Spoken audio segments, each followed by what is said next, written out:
Antes de iniciar el estudio bíblico que vamos a hacer, recuérdense que es necesario estar en comunión con Dios. Nosotros somos hijos de Dios, hemos nacido espiritualmente de Dios y para entrar al trono de Dios se requiere que nosotros estemos limpios de pecado. Y la provisión divina de la gracia tiene que ver con la confesión de nuestros pecados. Se encuentra en 1 de Juan 1:9 y nos dice, si confesamos nuestros pecados, Dios es fiel y justo para perdonarnos nuestros pecados y limpiarnos de toda maldad. Una vez que hacemos eso, estamos llenos del Espíritu Santo y podemos entender la porción espiritual de la Biblia. Como les he dicho anteriormente, la Biblia tiene dos capas, una natural y una espiritual. La espiritual es para los hijos de Dios y causa crecimiento espiritual. Entonces vamos a tomar un minutito para hacer uso de esa provisión divina y le damos inicio a la clase. Amado Padre, en conjunto te damos las gracias por el enorme privilegio que nos das de permitirnos atesorar tu palabra en nuestros corazones. Te pedimos que el Espíritu Santo nos siga retando en este crecimiento espiritual para llegar pues a la madurez espiritual que tú deseas de nosotros, para poder entender todo tu consejo. Como tus embajadores sabemos que tenemos que tener la información de tu política, Señor, de tu reino, y te pedimos entonces que el Espíritu Santo nos rete con todas estas cosas y que nosotros todo sea para la gloria y honra de tu Hijo amado, nuestro Señor Jesucristo. En su nombre te lo pedimos. Amén. Primero que todo les doy el recordatorio. Es interesante ver el final, hacia dónde nos dirigimos. Si tú tomas un viaje, por ejemplo, a Francia, tienes que saber hacia dónde te diriges. No vas a tomar el avión equivocado, ¿verdad? Tienes que tomar el avión que va a Francia para poder ir. Y para poder ir al aeropuerto también tienes que saber dónde queda el aeropuerto. No vas a utilizar, por ejemplo, un mapa de Austin para ir al aeropuerto de Houston. Claro está que hoy en día con la tecnología pues es más fácil, pero es necesario saber hacia dónde nos dirigimos. Todos nosotros tenemos unas promesas espectaculares de la palabra de Dios. Y nosotros sabemos que Dios es el que nos premia a nosotros. Y esto es algo que muchas personas en la iglesia no conocen. Y es el hecho de que nuestro Señor Jesucristo regresa a establecer el reino de Dios en la faz de la tierra, que es el reino milenario. Y nos dice a nosotros que nosotros vamos a regresar con Él. Nosotros venimos con el Señor Jesucristo y aquí en este recordatorio que tienen en la pantalla, nos dice en Apocalipsis 3:21, al vencedor. ¿Quién es el vencedor? La persona que permanece fiel y crece en el conocimiento pleno del Hijo de Dios. Nosotros como embajadores tenemos que recibir la información de la política divina para poder llegar a nuestro objetivo, que es la producción de las obras de bien divino que Dios ha preparado para nosotros de antemano. Si producimos obras de bien humano, no sirven, no cuentan en el tribunal de Cristo porque son producidas por la carne. Nosotros tenemos que producir las obras espirituales que Él preparó. Y estas obras no vienen de nosotros, sino que son de Él. Nosotros simplemente nos presentamos a su trono y le decimos, yo estoy listo, Señor, para hacer tu voluntad. Entonces nos dice, al vencedor le daré el derecho de sentarse conmigo en mi trono. Y claro está, nosotros sabemos que cuando esto está escrito y en estos momentos nuestro Señor Jesucristo no tiene trono. Él está sentado a la diestra del Padre.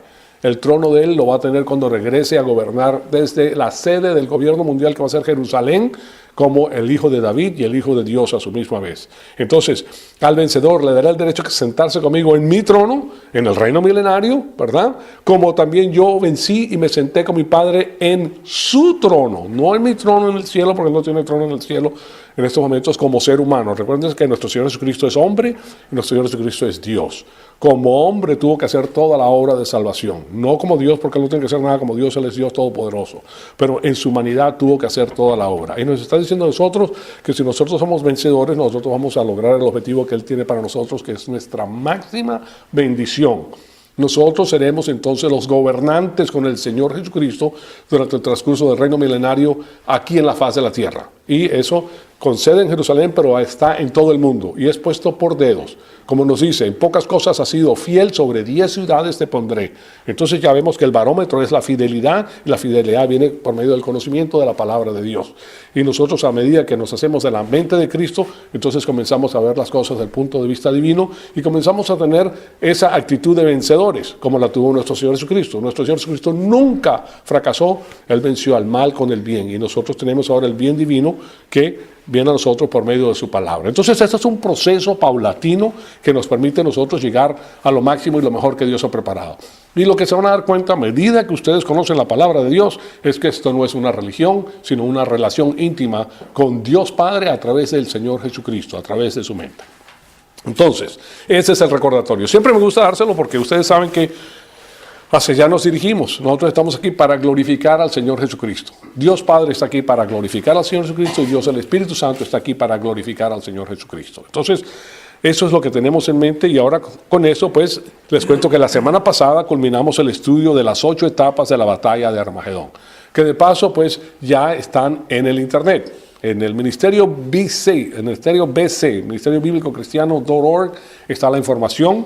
Y ahora pues en esta sección les quiero presentar el intervalo que existe de 75 días entre el regreso literal del Señor Jesucristo en su segundo advenimiento al finalizar la batalla de Armagedón y el inicio del reino milenario. Hay un periodo de 75 días. Y ustedes dirán, bueno, ¿usted dónde saca eso, pastor? Porque yo eso no lo he visto en la Biblia.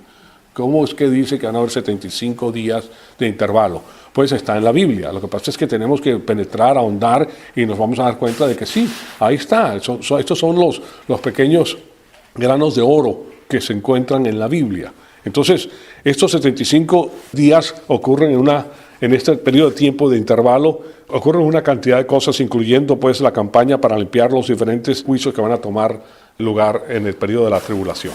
Recuerden que el periodo de la tribulación es un periodo de 7 años, se le conoce en el Antiguo Testamento como la 70ª semana de Daniel y es el periodo que culmina la edad de Israel para presentar un nuevo reino, una nueva.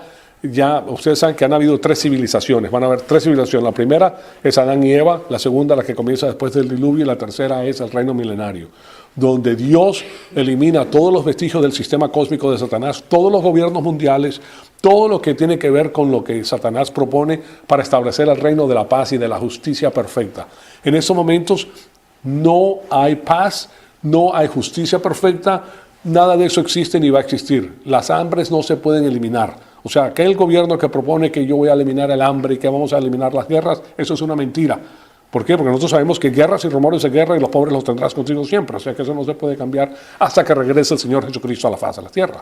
Cuando regrese, ahí sí va a haber paz mundial, ahí sí va a haber todo lo necesario pues para que las personas puedan surgir.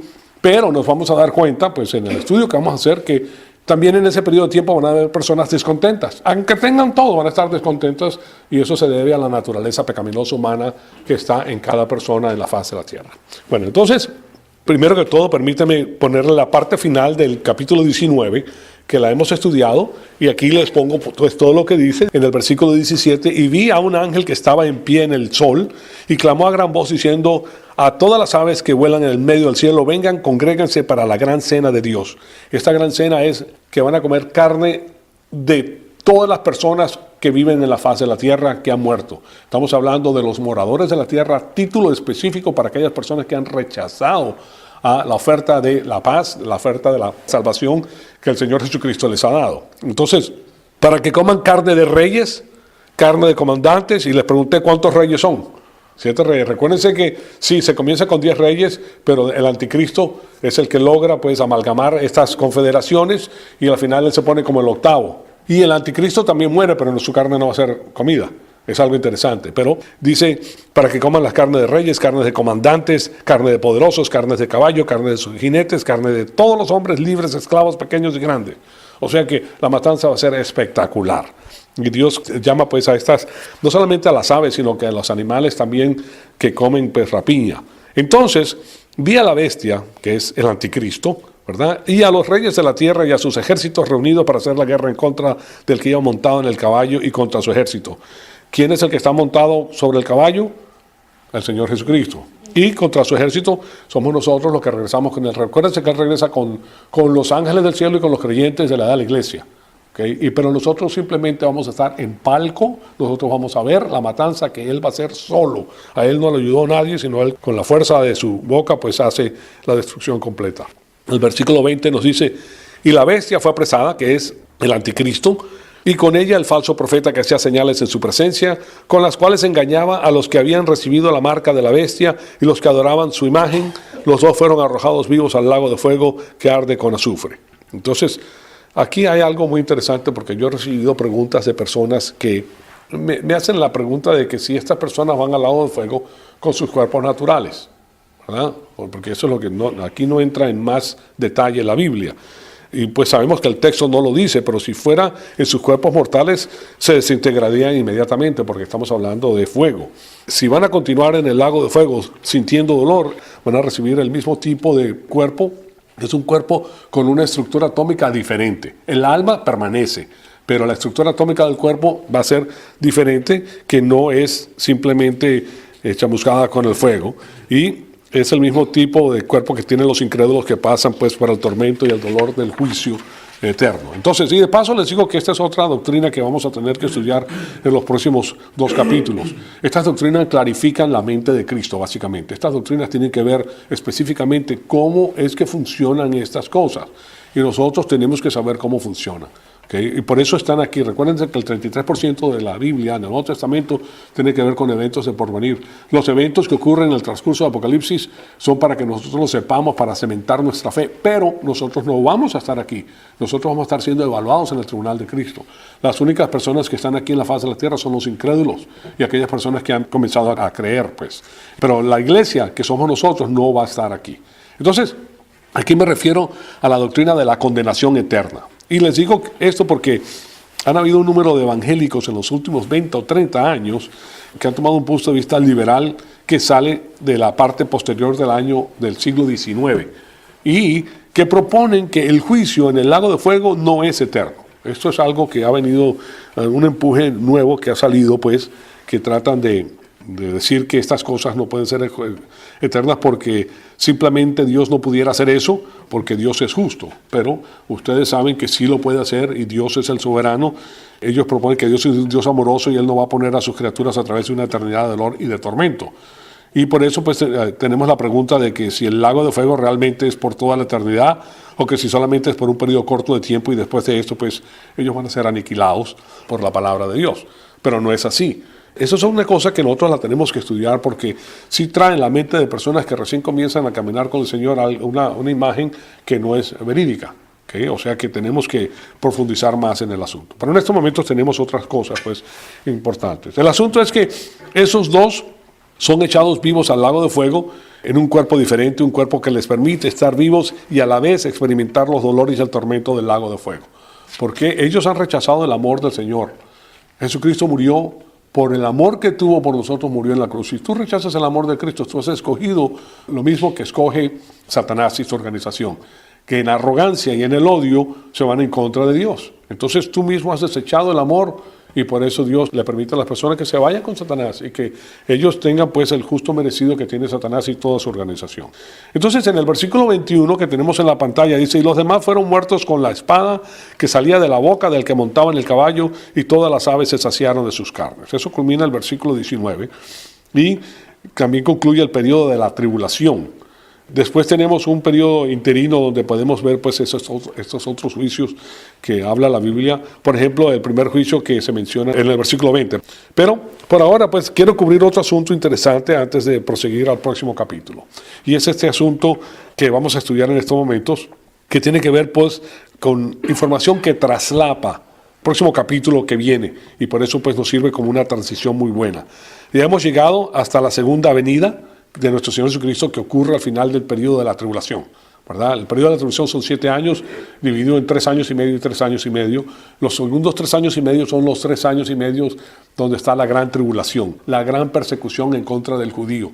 ¿Okay? Los primeros 3 años y medio se le conoce como un periodo de una paz relativa, porque lo que sucede es que Satanás quiere traer el milenio antes de que venga el Señor Jesucristo. O sea, Él quiere poner su reino aquí en la faz de la tierra y por eso Él hace esto. Pero no le va a servir debido a que el sistema de Él se basa en la arrogancia y el odio. Todas las personas que lo siguen a Él son arrogantes y si tú no haces lo que ellos dicen, pues te tienen odio porque no te adaptas al sistema. O sea que te obligan a estar en el sistema. Es muy parecido, como ejemplo, como Islam, que si tú no crees pues en Muhammad, te cortan la cabeza, básicamente. O sea, si crees, sí, si no te mueres, que es un sistema de tiranía, básicamente.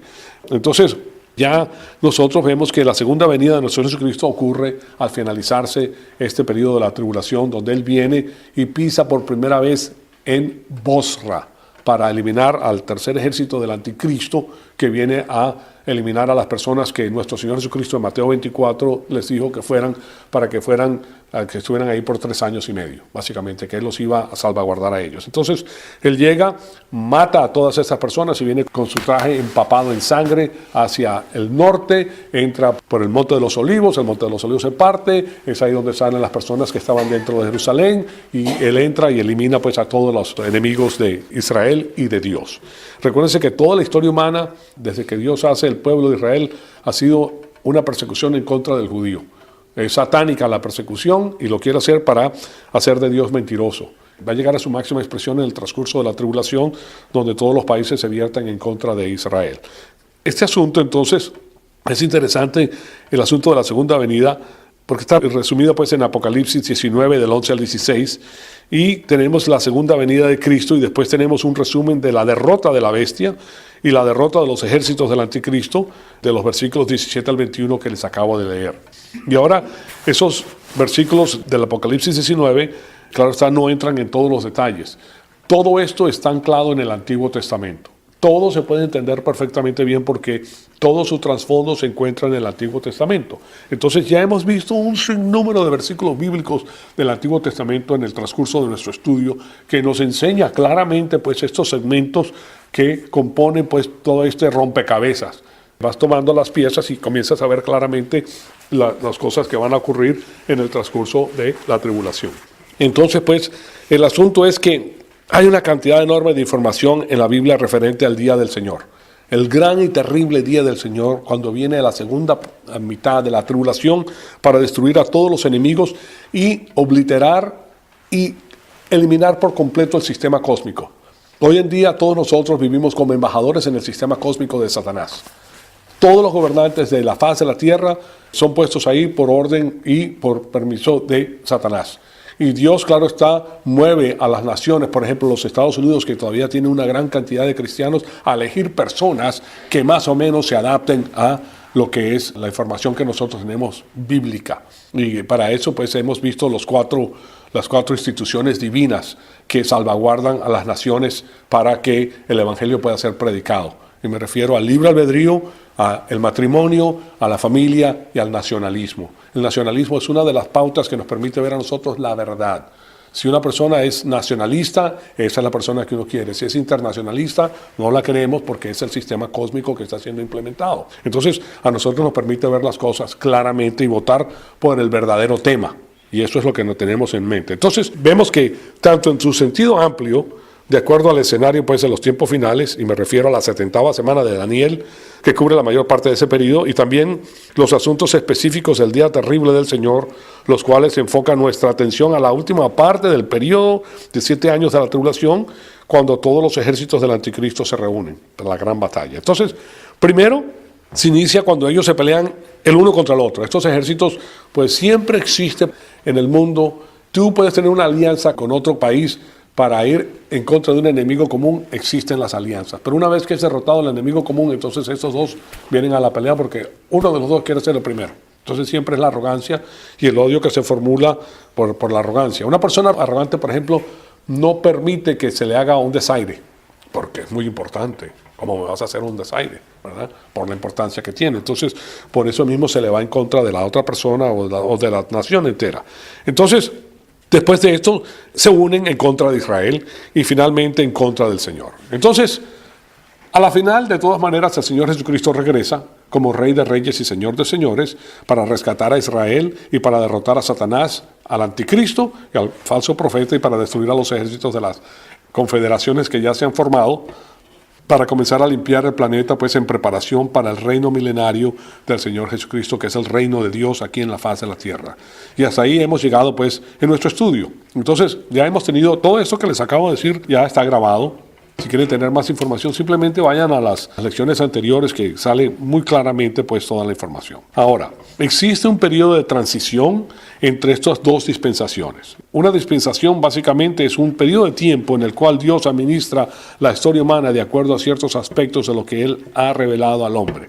Y esto no significa que haya diferentes maneras, por ejemplo, para llegar a Cristo o para tener la salvación, porque siempre ha sido la misma forma, creer en el Mesías. En el Antiguo Testamento ellos veían hacia el futuro, a la venida del Mesías. Nosotros vemos al pasado, porque es una obra que ya ocurrió.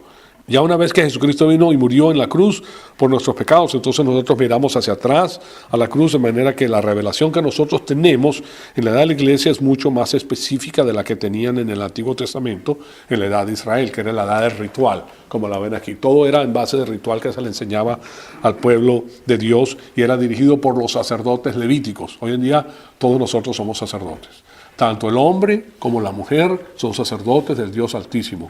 Somos sacerdotes espirituales. Nosotros hemos nacido espiritualmente de la mano de Dios. No se requiere cópula para nacer espiritualmente.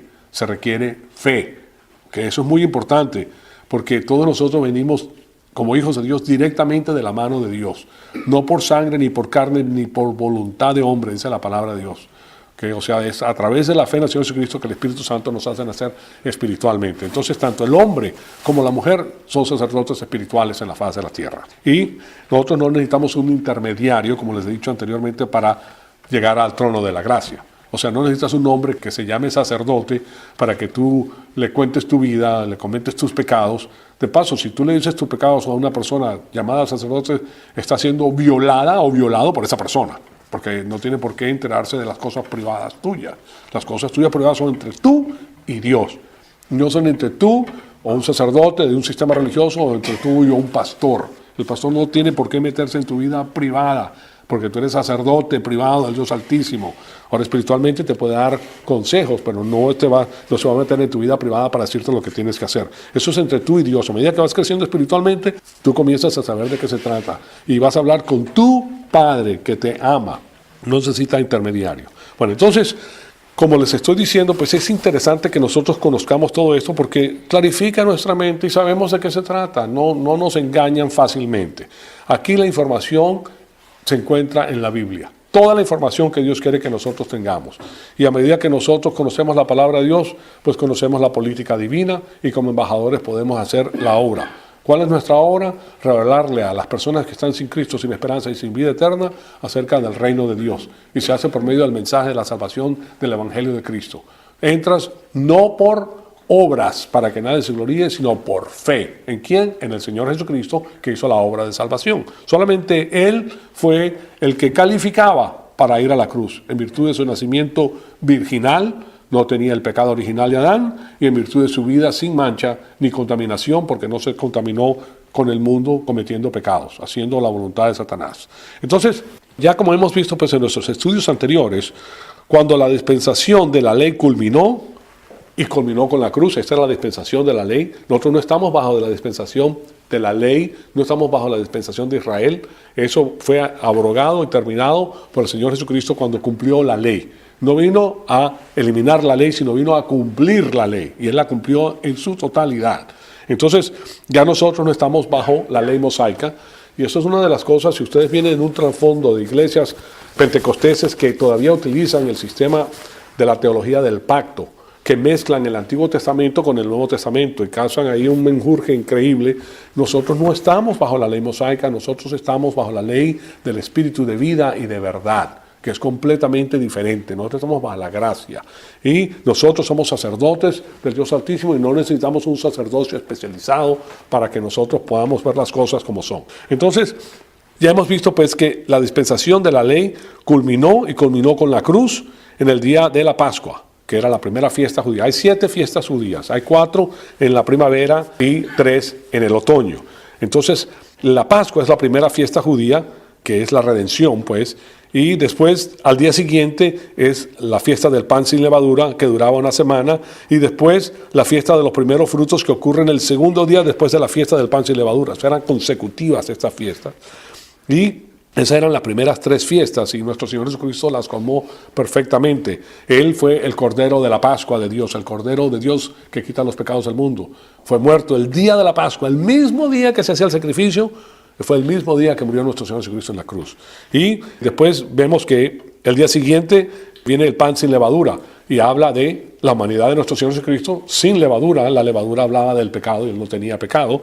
Y la tercera fiesta era el día de los primeros frutos, y eran los primeros frutos de Dios, que es la primera persona que va a través del velo en el cielo para abrir nuestro camino de la salvación y tener nuestra entrada al reino de Dios. Y después de esto viene la famosa fiesta de semanas.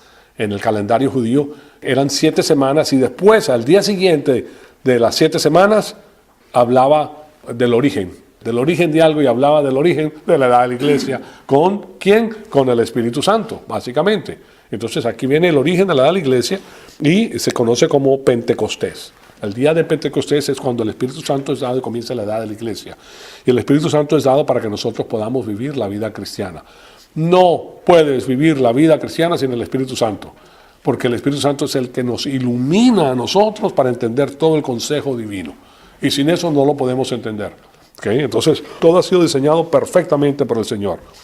Tenemos pues que hablaban del origen de la edad de la iglesia bajo un nuevo pacto, y esa es la fiesta de Pentecostés, que fue el origen o nacimiento de la iglesia. Y del día que Cristo murió en la cruz y terminó la ley en lo que concierne a todos los sacrificios del Antiguo Testamento que miraban hacia la cruz, porque miren, todos estos rituales que ellos hacían, todos hablaban de la cruz de Cristo.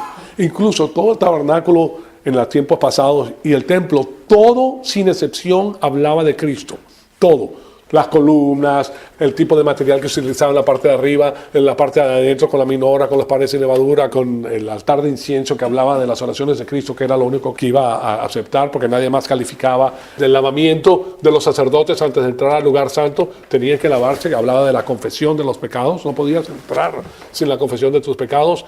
Hablaba del cordero sin mancha que tenía que traer una persona judía, tenía que traer su cordero que había vivido con ellos por un año en su casa, que no podía tener mancha, y él mismo tenía que degollar con el cuchillo de sacrificio a esa ovejita.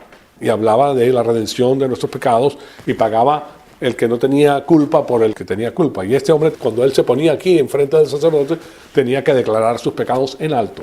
Claro está que eso hoy en día no es necesario, porque tú puedes confesar tus pecados en la intimidad de tu alma a Dios Todopoderoso. Y de paso, tus pecados son cosa privada. No les estoy diciendo tus pecados a las demás personas, porque primero que todo las sacas de comunión. Muchas personas te van a juzgar, aunque no te lo digan, pero ya la sacaste de comunión. O lo mismo que hacen en las iglesias, que se para la mujer aquí enfrente y dice, bueno, confieso de que he sido una mujer adúltera. Está casada y dice que es adúltera, y los demás allá atrás están tomando nota, fulana de tal es adúltera, pues. O sea, ¿sí me explico? O sea, no tienen sentido común y sacan a la congregación de comunión. O sea que eso son cosas privadas entre tú y Dios. Tú y Dios. Él te puede perdonar inmediatamente porque... No perdonar, ya Él pagó por tus pecados y te perdona tus transgresiones, pero ya tus pecados fueron pagados, todos, pasados, presentes y futuros, todos tus pecados fueron pagados en la cruz. Ahora los que va a perdonar son los que cometiste después de haber creído en el Señor Jesucristo y simplemente lo haces. O fue alguien, piénsalo por un momento, fue alguien que le dijo al Señor todos tus pecados antes de que tú creyeras en Él. ¿Verdad que no? Todos estos pecados que tú habías cometido antes de llegar a la cruz, ¿tú te los tuviste que decir a alguna persona? No, no tiene, porque Dios sabe que tú has cometido todos esos pecados. Él sabe todos los pecados que nosotros hemos cometido, los que cometemos hoy, cuál es nuestra área de debilidad y los que vamos a cometer en el futuro. Porque simplemente por el hecho de que tú seas cristiano no quiere decir que ya no pecas. O sea que nosotros seguimos pecando. Si no tuviéramos la carne, hiciéramos de Dios mentiroso. La Biblia nos lo dice en 1 de Juan, ¿verdad? 1:10 y 1:8. Dice, si decimos que no tenemos pecado, hacemos de Dios mentiroso y la verdad de Dios no está en nosotros.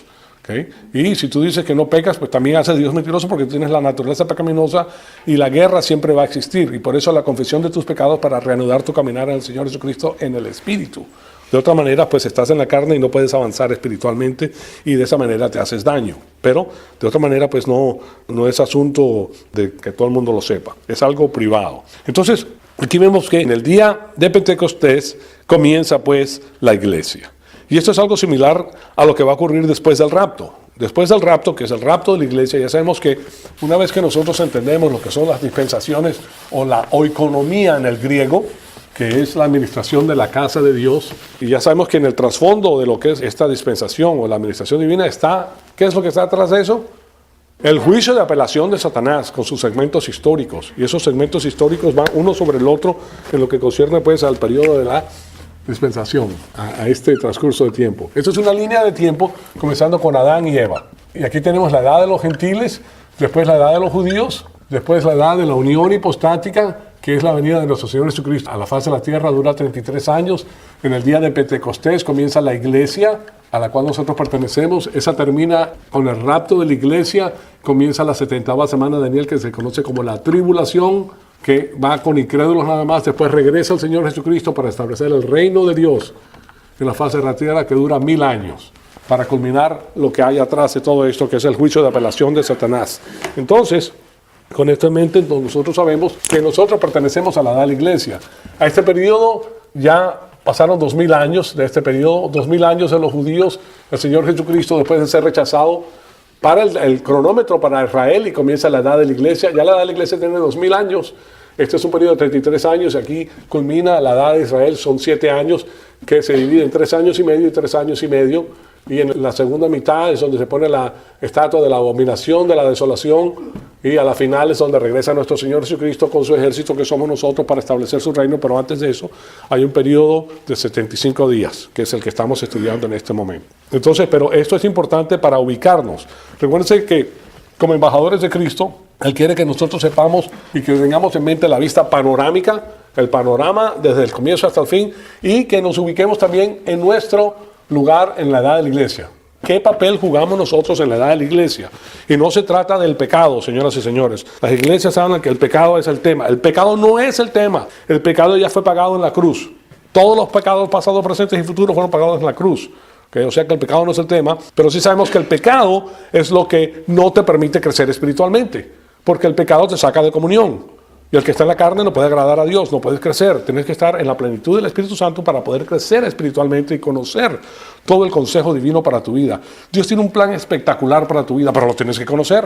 O sea, si lo conoces, vas a tener lo mejor y lo máximo que Él tiene para tu vida. Y te vas a dar cuenta de que tú mismo te vas a dar cuenta, a medida que vas avanzando, que el plan es extraordinario. Es para ti, te ama, Dios te ama. Te ama de tal manera que dio a su Hijo, pues, para que tú la pudieras tener. Pero tiene una lógica inconfundible. Desde el inicio hasta el fin es lógico el plan de Dios. Dios tiene una lógica perfecta. Entonces, eso, cuando les digo que es algo similar a lo que va a ocurrir después del rapto, que ocurre aquí, en el periodo de la tribulación, pero entre el rapto de la iglesia, aquí va a haber un evento muy interesante, ¿verdad? Y aquí hubieron 50 días, permítanme ponerle aquí los 50 días que ocurrieron en la transición de la edad de la iglesia a la de Israel. 50 días, el día de Pentecostés, conocido como la fiesta de semanas en el calendario judío. Y al día después, más uno, es donde está la fiesta, ¿verdad? 7 semanas de 7. Aquí hubo un transcurso de 50 días. Aquí sabemos que va a haber un transcurso de 75 días antes de que se inicie el reino milenario de nuestro Señor Jesucristo. Entonces aquí tenemos 75 días y 50 días. Y por eso nosotros creemos que en el periodo del rapto de la iglesia no se va a durar mucho tiempo hasta que comience la tribulación, porque estamos hablando de semanas, estamos hablando de meses quizás, o sea que este puede ser un periodo muy pequeño antes de que se firme el pacto, hasta que el anticristo firme el pacto de paz con Israel, que es lo que comienza el periodo de la tribulación. Bueno, entonces tenemos que, es algo muy interesante, porque, y con nosotros pues de nuevo como embajadores tenemos que saber eso. Recuerden que nosotros somos embajadores del reino de la luz. Nosotros estamos en el reino de las tinieblas. Nosotros representamos al Rey de Reyes. Nosotros estamos aquí con un título espectacular. Si nosotros supiéramos de qué se trata este título, le pondríamos más atención al asunto, ¿verdad? Aquí vemos que los que han muerto en Cristo y aquellos que permanecen vivos son levantados juntamente con Él en el rapto en las nubes, y es el evento que culmina la edad de la iglesia. ¿Cuándo termina la edad de la iglesia? Cuando viene el rapto de la iglesia y todos nosotros, si estamos vivos, somos levantados para ser evaluados en el tribunal de Cristo. O sea que el tribunal de Cristo ocurre para los creyentes, es el juicio para juzgarnos, sino para evaluarnos, para ver si hemos sido fieles.